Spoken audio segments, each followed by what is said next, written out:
Vamos tentar dar uma voltada aqui.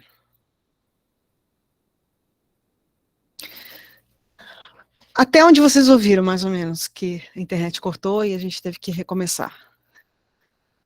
Eu acho que você fez a enquete aí sobre o evangelho, o pessoal deu feedback. Que existe um pedido de oração para desconstruir a ideia. Boa, Rafael. Complementar a ideia de evangelho, que vocês não que a corrente que a escola tem é que o ápice é o reino e não a cruz, que ela é importante. Bom, tá. Em termos gerais, sim. Rafael colocou aqui, né, a questão do autor. Eu estava citando Samuel Whitfield. Para quem não conhece, ele escreveu alguns livros, um deles se chama Tudo Será Consumado. Eu sempre olho porque tem mais de um e eu erro o nome. E aí eu vou ler de novo só o trechinho para a gente fincar essa parte na gravação e para quem pegar depois não ficar tão perdido. O trecho diz o seguinte: a gente está acostumado a reduzir o evangelho apenas à cruz, mas isso não estaria correto biblicamente.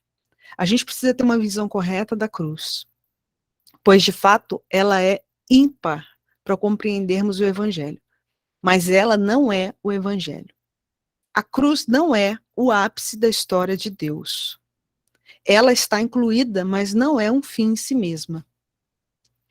Ela não cumpriu todas as promessas de Deus.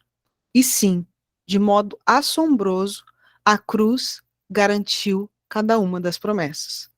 Ela, a cruz, prepara a história para o que ainda será o clímax da história de Deus. Fecha aspas, Samuel Whitfield.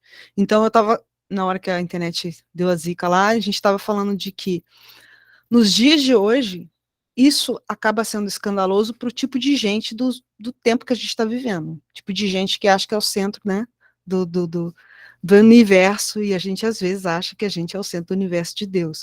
E a ideia aqui de atrelar evangelho para além da cruz, mas a cruz incluída no evangelho, tem a ver com a gente ampliar, para a gente entender alguns aspectos que são fundamentais para essa compreensão. Em termos gerais, eu coloquei aqui, né? Então, quando a gente fala de evangelho, pelo menos aqui nessa aula aqui como escola, a gente está sempre tentando abordar o quê? O relevar a história de Deus, incluindo as promessas de Deus, as quais são referidas a Israel, aos patriarcas, mencionando as suas alianças, a sua encarnação, a sua obra, a ressurreição do Filho, como a própria ressurreição dos mortos, daqueles que creem no Cristo, e também o julgamento dos ímpios e a restauração da criação. Isso tudo está implícito naquilo que nós chamamos de evangelho. Então, isso é importante, por quê? Porque essa aula tem o nome de evangelho em nós, né? E aí eu quero fazer, não sei se teologicamente alguns vão gostar disso, mas aqui na escola a gente faz quase uma equação, né? É a mesma coisa que dizer o reino em nós. Então, o evangelho do reino, o evangelho em nós, o reino em nós. A ideia é essa. E aí a gente permite, com essa percepção de evangelho, não perder de vista uma amplitude da história da redenção. A gente permite dar atenção e buscar entendimento aos fundamentos do Antigo Testamento, levando em consideração a obra de Jesus em todo o seu aspecto. Isso inclui a sua primeira vinda e a sua segunda vinda. Então, é isso que nós estamos falando sobre evangelho. Eu abri no outro momento que nós estávamos juntos, alguns minutos para as pessoas falarem o que é evangelho, e eu enfatizei que aqui na escola a gente tem uma multiplicidade de teologia, né? Então, a gente não pensa igual, tem pessoas aqui que pensam bem diferente, isso é bom, não é ruim. Então, pode ser que entre nós haja diferentes maneiras de entender evangelho. E aí, como eu enfatizei, quero deixar registrado mais uma vez, aqui na escola não é simplesmente sobre certo ou errado, eu não gosto disso. Eu gosto de aquilo que é mais coerente de maneira bíblica, aquilo que amplia e nos agrega, né, na história de Deus. Então, visto isso, para quase concluir, eu quero enfatizar que o evangelho ao qual a gente vai conversar hoje, do aspecto do reino de Deus, ele é algo que transcende a esta era que estamos, que inclui eu e você. Evangelho é sobre ver o todo em um contexto. E eu botei, qual contexto? O contexto de Deus. Eu escrevi para não esquecer aqui, muitas vezes Jesus anuncia a palavra, né, as escrituras, por meio de parábolas para os seus discípulos. E uma das razões que ele fez isso é para facilitar a compreensão dos seus ouvintes. Sobre aquilo que Jesus estava querendo, sobre aquilo que Deus estava querendo fazer e era desejoso de realizar. E aí ele explicava de maneira bem expansiva e diretiva aquilo que eles precisavam perceber. E aí eu te digo, né? Perceber o quê? Os aspectos eu gosto de chamar do mundo de Deus, né? É claro que não é a melhor maneira de descrever, mas aquilo que se refere a ele. Até que tudo bem? Tudo bem? Todo mundo me ouvindo? Câmbio, ação, ok. E aí tem uma colocação do Leandro Vieira, que se eu tivesse no slide, eu vou mandar para você, depois você vai ver melhor. O Leandro Vieira, eu acho que ele pode ter se inspirado no George Led, para fazer essa afirmativa, porque eu vi também no livro do George Led. E ele fala o seguinte, que o reino de Deus tem uma natureza e tem um funcionamento.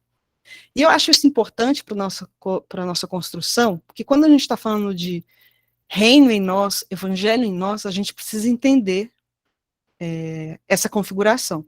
E ele propõe que, só para a gente ampliar, tá? Não que isso seja encaixotadinho, não é isso? É para a gente ampliar a percepção, para a gente relevar alguns aspectos que vai, com certeza, para além de nós. Então, a ideia é a seguinte, uma realidade com 3 principais características. Quais elas? Quais são? A primeira, um reino de realidade eterna. Depois você vai ter o seu slide, o seu PDF, você vai poder ver melhor, mas para a gente correr aqui. Um reino de realidade eterna, um reino de realidade vindoura, um reino de realidade presente. E aí, se a gente olhar, lembra que eu falei que não é sobre certo ou errado, mas sobre aquilo que biblicamente é mais coerente, aquilo que biblicamente tem mais a ver com a natureza e o caráter de Deus. E a gente encontra nas escrituras amparo para a gente perceber essa dinâmica de natureza e funcionamento nas escrituras, desde Gênesis a Apocalipse. E isso é uma das razões pelas quais eu adiciono esse argumento do Leandro Vieira na nossa aula aqui sobre reino em nós. E aí a gente precisa perceber o seguinte, o reino se estabelecerá em plenitude. Eu sei que entre nós existe teologia diferente, pode ser que você pense que o reino de Deus já está em pleno funcionamento, não tem nenhum problema você pensar isso. Mas eu aqui, como parte da Escola do Reino, né, professora aqui, eu preciso enfatizar aquilo que é a nossa construção. Então, a gente acredita de uma maneira que percebe nas Escrituras que a plenitude do reino vem com o Cristo em glória, em sua segunda vinda. É assim que nós acreditamos nas perspectivas do reino todo.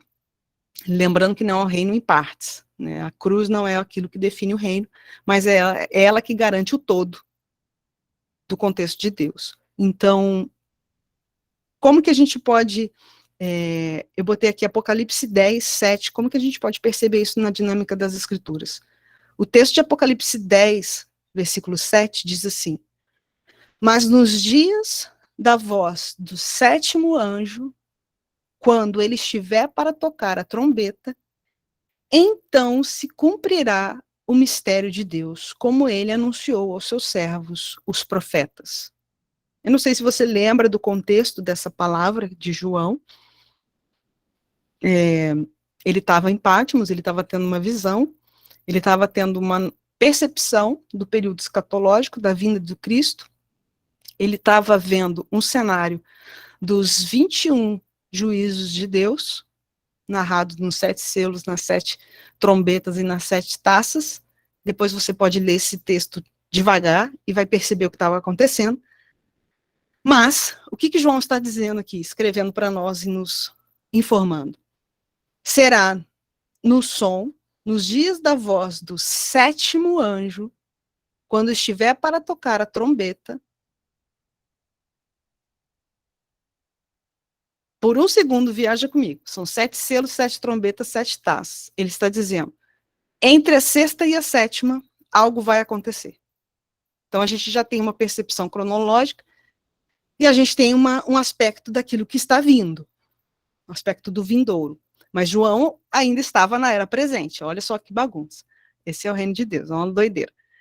E ele está apontando para nós. Então, aí, sendo assim, nesse contexto, se cumprirá o mistério de Deus, ao qual ele comunicou e anunciou aos seus servos, os profetas. Então, essa é uma percepção que nós temos como escola, que a totalidade do governo de Deus ainda não está aqui agora, mas ela está vindo. Então, é simples assim para nós, e esse é um dos aspectos da natureza do reino de Deus. Eu sei que a Ana já falou bastante disso no módulo 1, o módulo 1 é sobre o reino de Deus, mas isso é importante para a gente conversar sobre esse reino agora, esse reino aqui, vou botar entre aspas, este reino entre nós, este reino, supostamente, como nós estamos aqui na aula dizendo, em nós. E aí o Leandro Vieira, dentro dessa realidade, ele fala dessa natureza, dessas principais características, e a primeira que nós podemos conversar aqui, não na ordem lógica, mas eu coloquei aqui um reino, né, sobre a natureza do reino de Deus, é importante compreendermos que é um reino de realidade eterna. Primeiro ponto de característica. E aí o Salmo 145, versículo 13, diz o seguinte: o teu reino é um reino eterno, o teu domínio estende-se a todas as gerações. Tem um outro texto. Salmo 146, versículo 10, diz o seguinte: o Senhor reina eternamente, o teu Deus, ó Sião, é de geração em geração. Louvai ao Senhor. Então, se a gente perceber nesses dois textos, ele está comunicando que a natureza do reino de Deus tem um aspecto de uma realidade eterna. Se refere à realidade de Deus, à obra de Deus, às ambições de Deus, à relação de Deus com aquilo que ele criou, a ação de Deus com o cosmos que ele criou. Deus é Deus da criação que criou, e nisso tudo está implícito, o quê? O seu governo, o seu domínio, tudo se estende naquilo que ele fez, nada mudou. Sobre tudo que existe, sobre tudo que passou, e tudo que começou e ainda existe, e continuará existindo, Deus é Senhor. E aí eu coloquei, né, a natureza do reino de Deus, desse aspecto da realidade eterna, é que a natureza do reino é que ele tem um Senhor sobre aquele que o fez, desde a eternidade. Tudo aquilo que foi feito tem alguém com um controle supremo sobre, desde quando foi estabelecido. É isso que eu quis dizer. Então, essa realidade eterna não é o que nós vamos focar, tá? Eu estou passando para a gente conseguir chegar naquilo que nos, vou dizer, naquilo que mais nos como fala? Esqueci a palavra. Aquilo que nos interessa, que é a ideia do reino presente, na era presente. Então, eu estou passando do aspecto do reino vindouro. Eu estou nervosa porque o tempo está me oprimindo. Olha só. Peraí, deixa eu focar aqui. Eu estou passando da parte do reino da realidade eterna, e agora eu vou entrar na questão da realidade vindoura. Sobre a natureza do reino de Deus, ponto 2. Ponto 1, realidade eterna. Ponto 2, realidade vindoura. Olha que eu quebrei a lógica, né? O certo seria realidade eterna, realidade presente, depois realidade, valeu, Rafa, depois realidade vindoura. Mas aqui, como o nosso foco é na era presente, eu vou alterar a ordem. Até porque em Deus as ordens não fazem muita diferença, porque aquilo que é eterno e é vindouro está se estabelecendo no presente para se tornar. Então, pronto, a bagunça número 2. Vocês estão comigo? Estou sendo muito abstrata? Posso ir? Então tá. Então, lembrando, uma natureza, 3 características. Primeira característica, um reino de realidade eterna. Característica número 2, um reino de realidade vindoura. Por que isso é importante? Porque isso toca naquilo que é a nossa expectativa, nossa fé, nossa esperança, aquilo que nós, supostamente juntos, em Cristo, estamos aguardando, naquilo que há de vir. E aí separei 3 textos sobre isso. O primeiro, você não precisa ficar preocupado em anotar nada, porque eu vou te mandar o PDF. Então, só presta atenção. Primeiro, Lucas 18, versículo 29 e 30. Diz o seguinte: na verdade vos digo que ninguém que tenha deixado casa, pais, irmãos ou mulher, ou filhos, pelo reino de Deus, e não haja de receber muito mais neste mundo e na era vindoura, a vida eterna. Olha o que o texto está dizendo. Ele está demonstrando uma natureza e aspectos das características daquilo que concerne o reino de Deus. Não tem ninguém que tenha deixado casa, pai, irmão, mulher, filhos, pelo reino de Deus, que tem uma natureza em Deus, é sobre Deus, é as ambições de Deus, o contexto de Deus, é sobre o mundo de Deus, que não haja de receber neste mundo, neste cosmos, nessa era, e também na era vindoura, naquilo que está por vir, a vida eterna. Lucas está escrevendo isso. Outro texto, Hebreus 6, versículo 5. Provaram os benefícios da palavra de Deus e os poderes da era que há de vir. Demonstrando que existe aspectos do reino de Deus que se refere à realidade vindoura.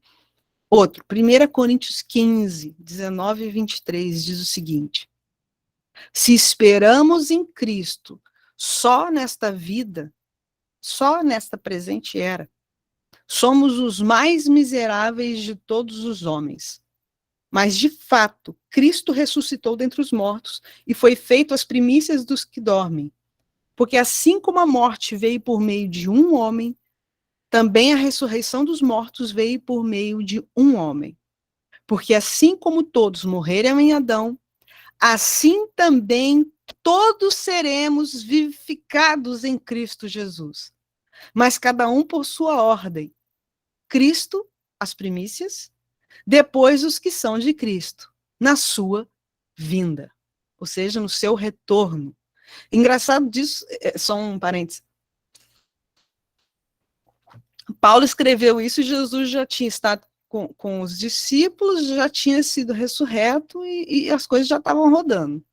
Então, quando ele fala aqui na sua vinda, não era sobre a sua primeira vinda, só para lembrar, era sobre o seu retorno.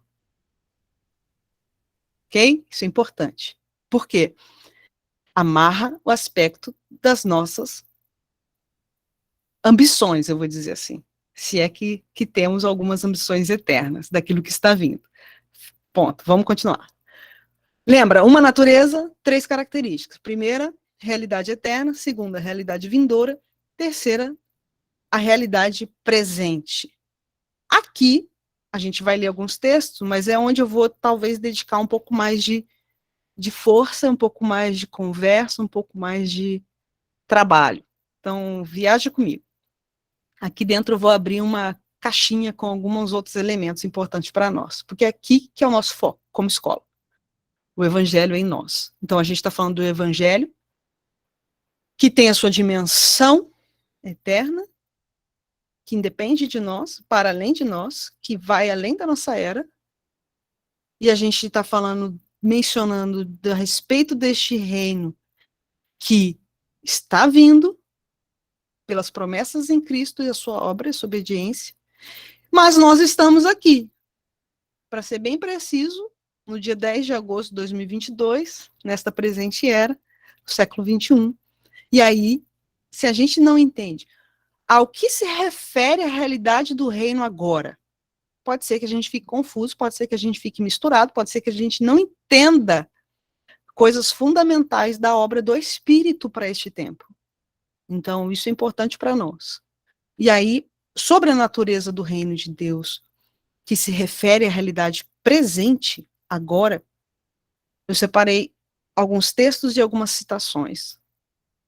Primeiro é Colossenses 1, 27, que diz o seguinte: aos quais Deus quis fazer conhecer quais são as riquezas da glória deste mistério entre os gentios, que é Cristo em vós, a esperança da glória.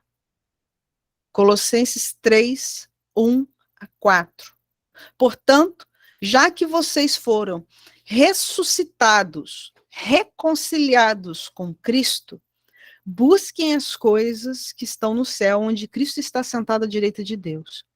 Pensem sempre nas coisas do céu e não nas coisas que são aqui da terra, pois aquela natureza velha de vocês já morreu e a vida nova de vocês está escondida em Cristo Jesus, em Deus.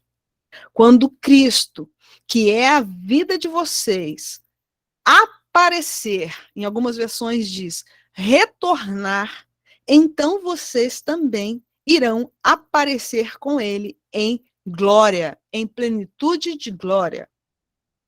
Tem um senhor, que eu não sei falar o nome dele, no meu slide tem até a foto dele bonitinha lá, mas eu acho que eu sempre erro o nome dele, é Jürgen Moltmann. Depois, se alguém souber pronunciar, pode me ensinar. Mas eu acho que é isso, Jürgen Moltmann. A Cris, se tivesse aqui, ele ia falar o nome desse alemão facinho. E tem duas frases que eu acentuei sobre esse aspecto deste reino presente, que ele diz o seguinte: a realidade do reino de Deus está presente nesta presente era, na fé e na obediência. Vou repetir. Nesta presente era, a realidade do reino de Deus está presente na fé e na obediência. Outra frase dele. O Espírito Santo de Deus age na história como um criador de um novo futuro e como um recriador daquilo que está morto. E aí, se a gente for olhar para Paulo, né? Paulo escreveu muitas coisas, muitas cartas, aconselhou demais a igreja, a partir do quê? De uma realidade eterna do reino de Deus. E aí, o que ele ensinou e continua nos ensinando? Se você ler as suas cartas, você vai ver que quase que comumente ele está apontando para que nesta presente era a essência de Deus floresça no núcleo dos homens, no ser dos homens, no interior dos homens. Literalmente, ele está apontando nas escrituras para nós que nessa presente era, enquanto Cristo não retornar em glória, o Espírito está trabalhando para que o Evangelho penetre dentro dos homens. A ressurreição de Jesus, essa fala é do Jungen também. Tem um livro grandão aqui que ele fala isso. Ele fala assim que a ressurreição de Jesus é a evidência do poder eterno de Deus que rompe esta presente era para nos garantir como povo dele que ressuscitaremos com ele em sua vinda. Meu Deus, vou repetir. Algumas coisas valem repetir.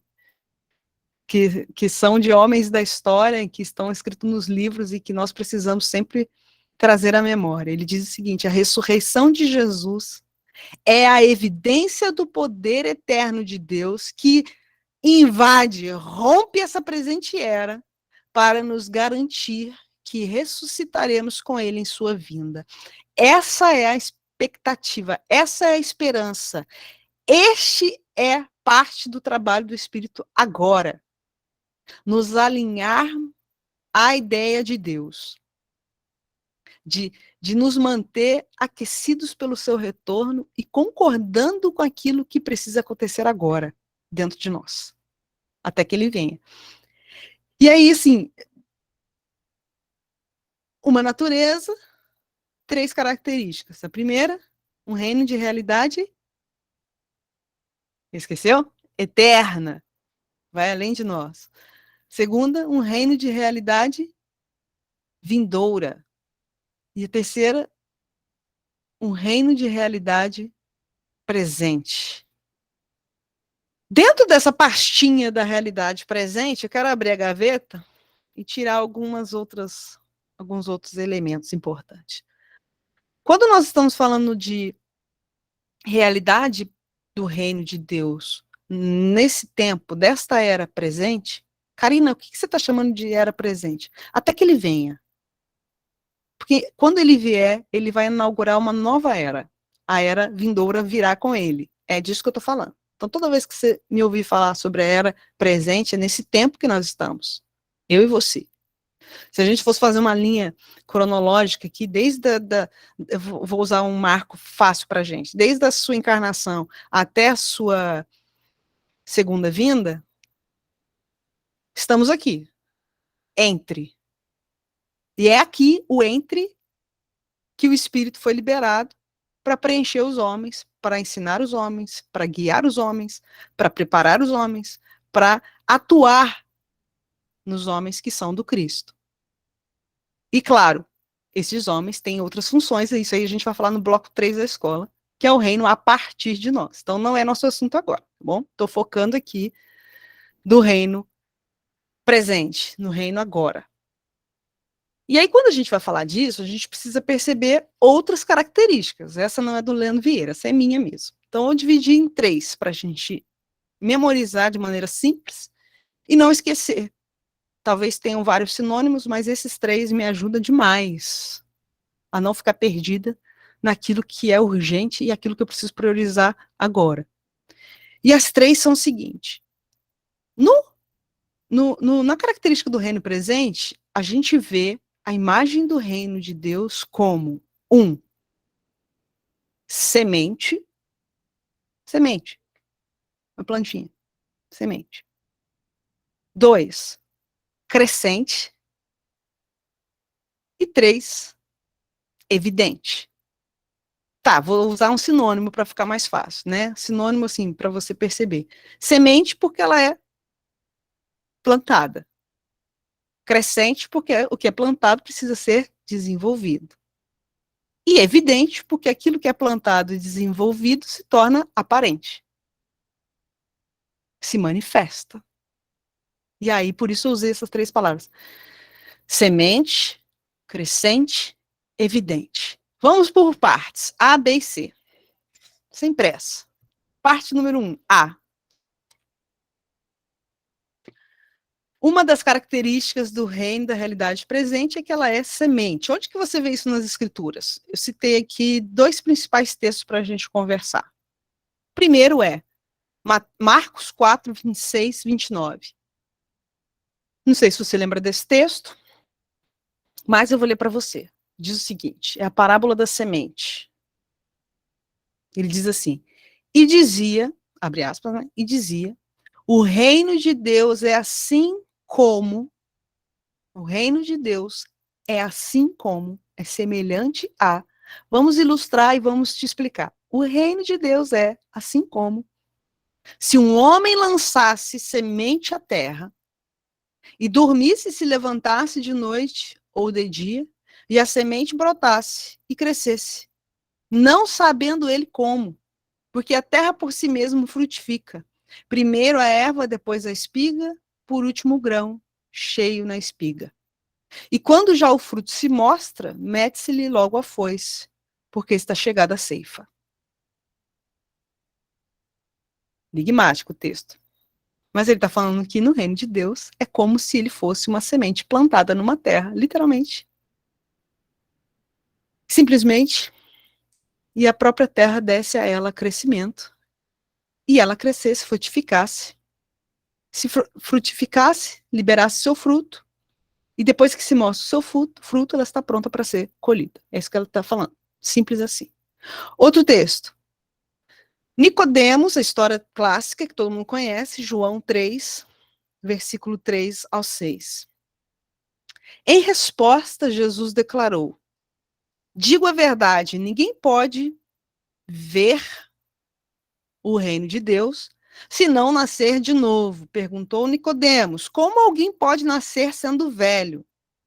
É claro que não pode entrar pela segunda vez no ventre da sua mãe e renascer, respondeu Jesus. Digo a verdade. Ninguém pode entrar no reino de Deus se não nascer da água e do espírito. E o que nasce da carne é carne, e o que nasce do espírito é espírito.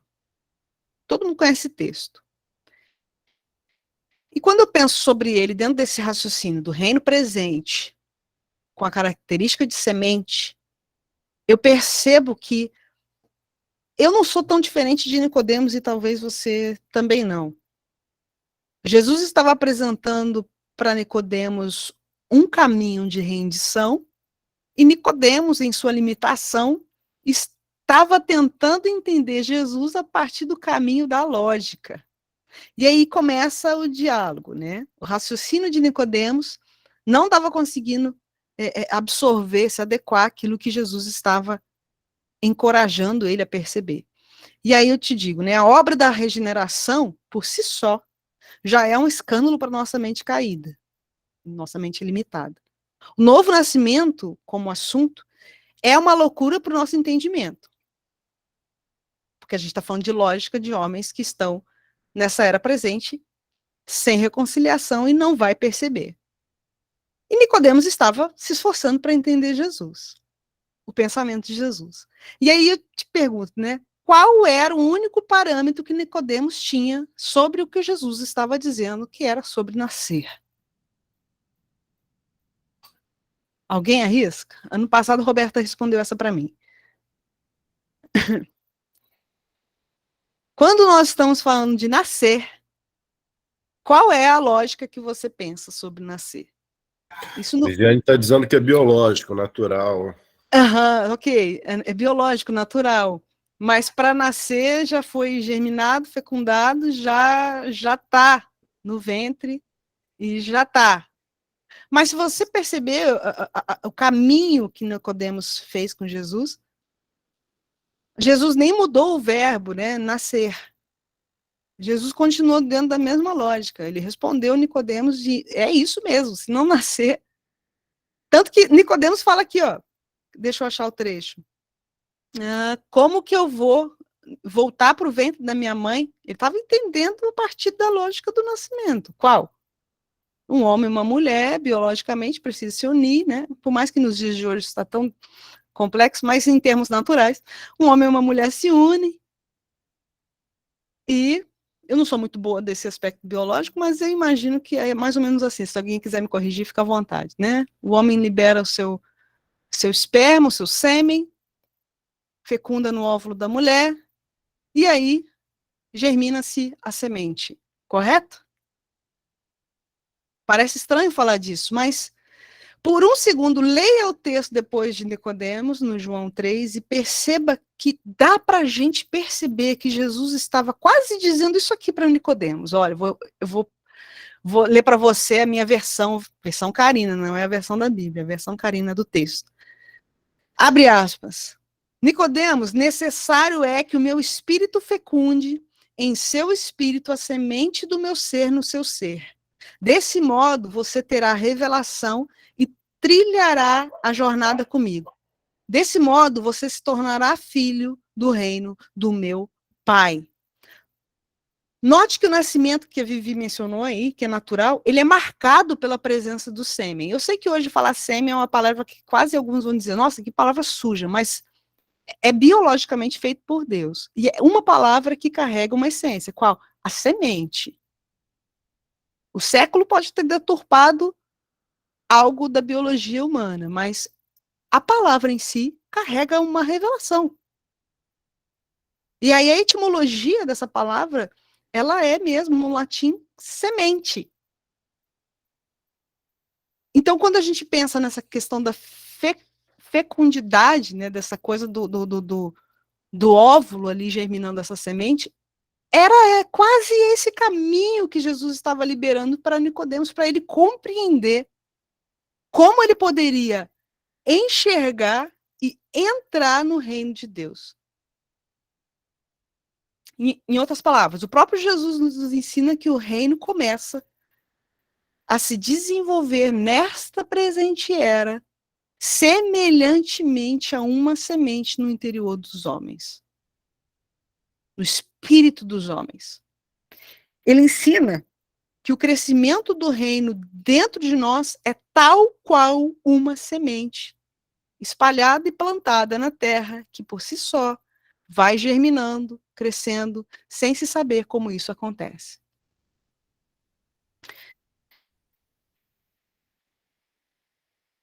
Eu anotei 3 textos aqui enquanto eu estava revendo o material, porque automaticamente vai nos lembrando, né?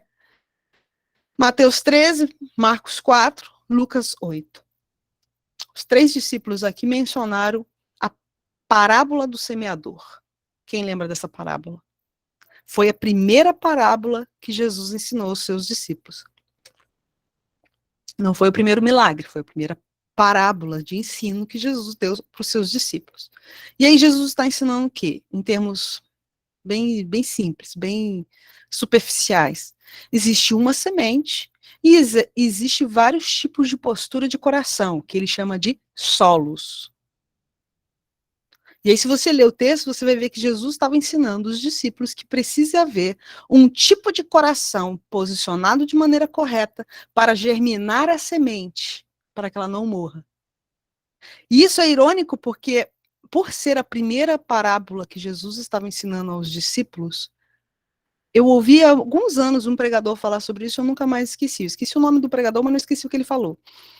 E ele falou o seguinte: se os discípulos não entendessem essa primeira parábola, nenhum dos outros ensinos que Jesus pudesse fornecer a eles faria sentido. Porque o que Jesus estava dando para esses homens era uma chave de que a postura do coração define a frutificação. A semente é uma, mas existem vários contextos e o solo é revelado. Alguns solos não frutificam, alguns solos permitem que a semente apodreça, alguns solos são superficiais e permitem que elas sejam furtadas, roubadas, ceifadas, o nome que você quiser dar. E assim, Filipenses 2:12 diz o seguinte: assim, pois, amados, desenvolvei a vossa salvação com temor e tremor.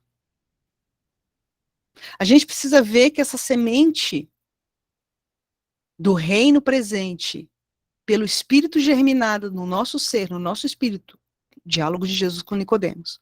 Se isso não acontecer, não tem como perceber, notar, enxergar, ver. Não tem como a gente trilhar, fazer a jornada, entrar nessa realidade. Palavras de Jesus. Jesus não está dizendo sobre o nosso tempo de cristianismo, Jesus não está dizendo sobre quantos livros nós acessamos, quantas escolas fizemos, quantos amigos crentes temos, quantos líderes temos sobre nós, quantas outras coisas podemos adicionar aqui. Jesus não está dizendo que isso que nos faz ver e nos faz entrar no reino.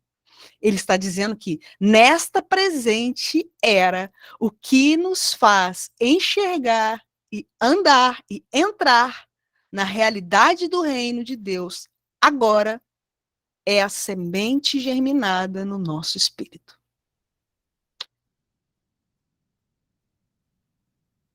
E aí Paulo em Filipenses nos chama a desenvolver a salvação, que em outras palavras ele está dizendo: coloque o seu coração no lugar onde ele possa ser desenvolvido segundo aquilo que Cristo é. O processo de santificação é tal qual o processo de regar e cuidar da semente no solo. Em outros termos, é expressar vida de modo a evidenciar que a semente do reino se desenvolve dentro de nós. Isso requer uma postura de rendição. No contexto da realidade do reino presente, Deus deseja, por meio do seu Espírito, ampliar, enraizar com maior profundidade dentro do interior dos homens a imagem dele, a essência dele. Até o dia da ceifa, como diz a própria parábola que nós lemos, a parábola da semente.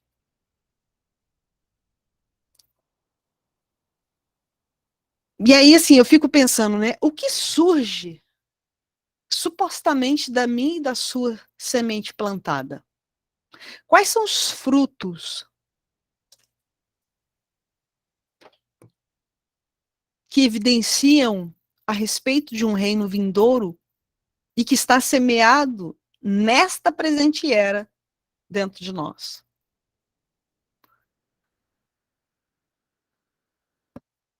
Daqui a pouco a gente vai ler um texto de Mateus 7, que fala dos frutos, mas eu fico pensando, por muito tempo a gente foi furtado da essência desse texto, e a gente foi quase que entorpecido a ficar viciado no raciocínio de que fruto é ministério. Então, por muitos anos, talvez aqui não, mas em muitos lugares, muitas pessoas atrelam rapidamente a mente, quando se fala de fruto, a algo que está fazendo dentro de uma instituição. Aí, se você não está fazendo nada na instituição, você não dá fruto. Aí a lógica é também inversa, né? Você está fazendo muita coisa na igreja, está frutificando pra caramba. Aí a gente só enche o consultório de Ana de Vivi com níveis absurdos de ansiedades e de problemas, sei lá de quê, que eu não entendo dessas coisas. E a gente acha que a gente está frutificando. E aí eu quero te dizer, né, com muita graça, seja liberto desse raciocínio, seja livre dessa mentira. Você não precisa usar essa lógica mais. Nos dias de hoje, o Espírito Santo está trabalhando para mostrar para a igreja que tipo de fruto ela precisa dar. Pode ser numa instituição? Pode ser através de um serviço? Pode. Mas aí é no bloco 3 da escola. Agora, quando a gente fala de fruto, nós estamos olhando para o texto de acordo com aquilo que o texto está dizendo que é. E ele está dizendo algo, ele está dizendo o quê? Eu vou ler para você, ó. Mateus 7, do versículo 20 ao 27. Fica atento. Escuta. Portanto, pelos frutos os conhecereis. Nem todo aquele que me diz Senhor, Senhor entrará no reino dos céus, mas aquele que faz a vontade do meu Pai que está nos céus. Muitos me dirão naquele dia, Senhor, Senhor, não profetizamos nós em teu nome? Não foi no teu nome que nós expulsamos demônios? Não foi no teu nome que nós fizemos maravilhas? E então lhes direi abertamente, nunca vos conheci. Apartai-vos de mim, vós que pratica a iniquidade, pois todo aquele que escuta as minhas palavras e as pratica, assemelhá-lo-ei ao homem prudente, que edificou a sua casa sobre a rocha. Desceu a chuva, correram os rios, assopraram ventos e combateram aquela casa, e ela não caiu, porque estava edificada sobre a rocha.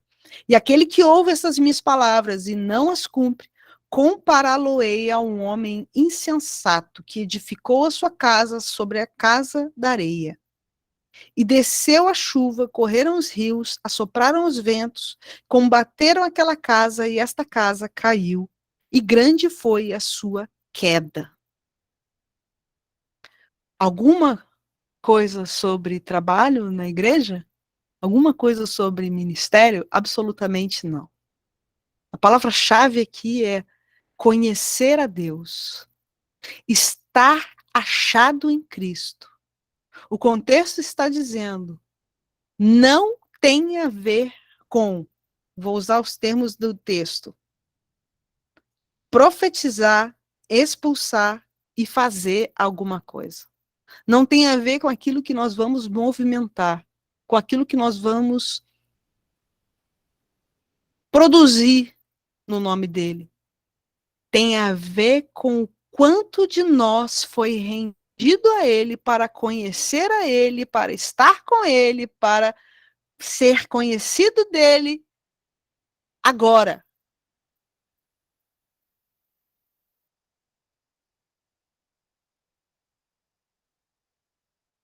E eu acho interessante esse texto, Porque ele está falando de dar ouvidos e praticar, ou fechar os ouvidos e ignorar. Ele está falando sobre um homem prudente. Ele está falando sobre eu vou usar outro termo. Ele está falando sobre uma postura prudente e sobre uma postura insensata. Ele está falando sobre o tipo de gente que enraiza o seu ser na rocha ou que constrói o seu ser em qualquer chão. E aí um dia a gente vai ver, deixa a casa, um dia ela vai cair. E o texto de Mateus 7, ele é bem desconfortável, pelo menos no meu ponto de vista, porque ele está afirmando algumas coisas. Está afirmando que existe um chão que ele pode ser superficial ou profundo, né? Eu não sou geóloga, mas a gente tem o Rafa aí que trabalha, está fazendo engenharia, conhece isso melhor do que eu, não sei se você também sabe melhor do que eu isso, mas basta furar o chão que você vai perceber que pode estar na areia, fura mais um pouquinho que você chega na rocha. Então a gente está falando de profundidade, não de tipos de solos diferentes, a gente está falando de um homem que escolheu edificar a sua vida de maneira em Deus profunda, enraizar todo o seu ser no ser de Deus, ou de alguém que simplesmente está vivendo a vida, e aí o texto está dizendo, esta pessoa, tá ok, continua vivendo. Só que a Bíblia já está dizendo, o seu chão um dia vai derrubar você. Porque a chuva virá. E é essa parte que eu acho desconfortável. Não é uma alegoria para falar da rocha. É literalmente uma realidade vindoura. Que daqui a pouco eu vou entrar em Mateus 24, que você vai ver que a semelhança da linguagem é muito forte. E aqui Mateus 7 é o início do ministério de Jesus. Mateus 24, Jesus estava quase crucificado, ele estava terminando aquilo que ele estava fazendo, ele estava instruindo profeticamente os seus discípulos. Mateus 24, 25. Sobre aquilo que haveria de vir. E a linguagem é a mesma. Não em semelhança de palavra, mas em contexto. Algo vai vir e algo vai sacudir, algo vai inundar, algo vai levar, algo vai revelar, algo vai ser exposto, evidenciado quando ele voltar. É a mesma ideia. E aí a gente sabe que no fim dos tempos virá a grande tribulação. Esses textos nos dão parâmetros para isso. Dessa ideia de chuva que inunda, não chuva literal, mas de uma inundação que vai penetrar a terra. Não importa se a construção está no profundo ou no superficial. No fim dessa era, tudo ficará evidente. E aí a pergunta é, que tipo de gente a gente quer ser para ser encontrado naquele dia diante de Jesus? Um tipo de gente que escolhe dar ouvidos e praticar? Ou um tipo de gente que escolhe fechar os ouvidos e ignorar? Não faz, Deus não se ofende. As escrituras estão aqui para nós. Para nos alertar, para nos encorajar que eu e você precisamos construir um lugar de abrigo diante da chuva que está vindo. E eu não sei, alguns aqui pode ser que tenham ouvido isso, eu já ouvi isso na escola dominical e amém. Não dá mais, mas eu já ouvi. Que Jesus precisa ser a nossa arca. Se você já ouviu isso é engraçado. Jesus não é necessariamente a nossa arca. Não é isso. Não é esse tipo de simbologia.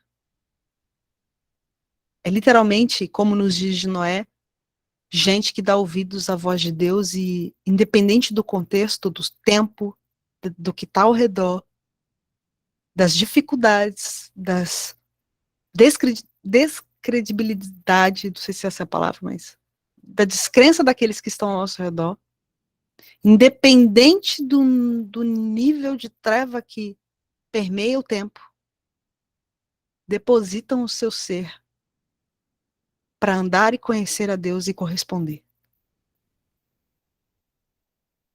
Isso é o que nos guardará naquele dia. Porque não é sobre Senhor, Senhor. Não é sobre fazer um monte de coisa. É sobre ser conhecido e conhecer a Deus. Isso está totalmente conectado à aula que a Roberta deu na semana retrasada. Sobre cultivar a intimidade. Isso é fundamental para esse módulo. Quando a gente está falando que nesse presente tempo, nesse presente século, nesta era presente, a evidência do reino é uma semente que cresce dentro dos homens. A gente não tem como desassociar isso de um relacionamento com Deus. Isso não é mágica. Isso não se recebe por transferência de imposição de mãos. Isso se cultiva.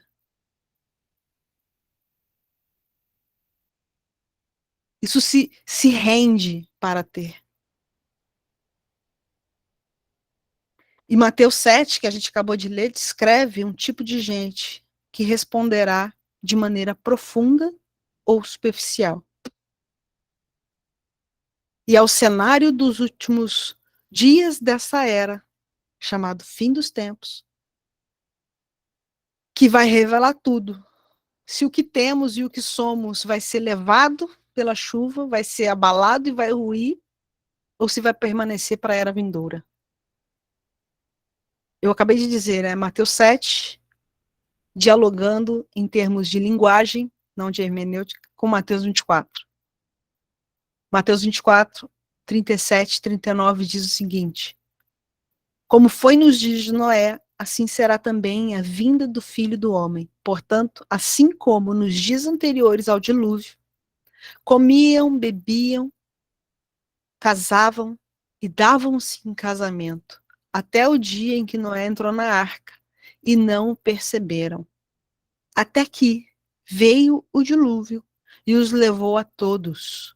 Assim também será a vinda do Filho do Homem. Homens que não edificam a sua vida na rocha serão levados pelo dilúvio. É o que a Escritura está dizendo. O dilúvio da vinda do Filho de Deus, na sua segunda vinda. Levar uma vida que ignora as palavras de Deus agora, nesta presente era, é construir sua existência em um chão que não ficará de pé no dia que o Filho de Deus retornar. Volto a dizer e enfatizo, nesse tempo, nesses dias, as coisas ficarão nítidas, evidenciadas diante dele. E isso precisa gerar em nós no mínimo, um desconforto santo, se é que isso existe. Para nos adequar, para nos levar ao lugar de nos tornar. Para nos fazer, nos rendermos diante daquele que nos adequa, que é o Espírito. Lucas 17, versículo 20 diz o seguinte: certa vez, interrogado pelos fariseus sobre quando se daria a vinda do reino de Deus, Jesus explicou o seguinte, abre aspas, não vem o reino de Deus com visível aparência, nem haverá anúncios sobre ele dizendo, ei-lo aqui, ei-lo lá, pois o reino de Deus já está entre vós. Muitas pessoas utilizam esse texto para afirmar que o reino de Deus não tem nenhuma cara. À luz do texto é uma verdade. Não tem uma aparência visível, não tem como anunciá-lo, ele aqui, ele lá. Mas o texto está dizendo, Jesus está dizendo, Lucas está escrevendo para nós, nesta presente era, a respeito do reino que entrou na presente era. O reino de Deus já está entre vós. Lembra que o reino de Deus é um reino, o reino dele. Ele tem uma natureza, com 3 características. Ela é eterna, ela já é. Mas ela irrompeu nessa era. E nessa era presente, ela se caracteriza como não aparente.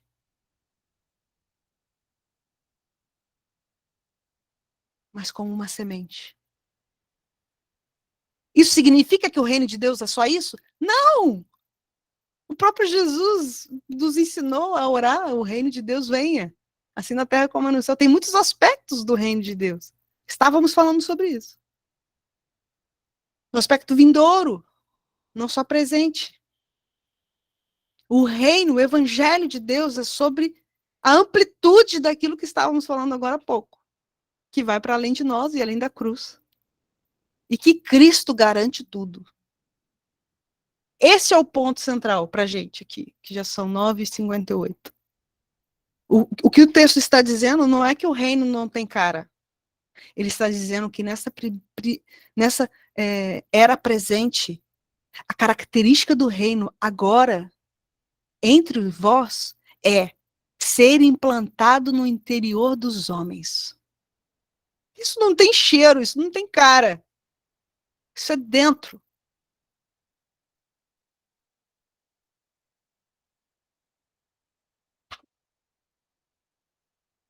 E eu não sei se isso faz sentido para você, mas a ideia é, eu e você, a gente precisa ampliar essa compreensão de que o reino de Deus não possui aparência humana, porque ele não pertence ao reino e ao funcionamento dos homens do mundo natural. Aqui, agora, da era presente, caída.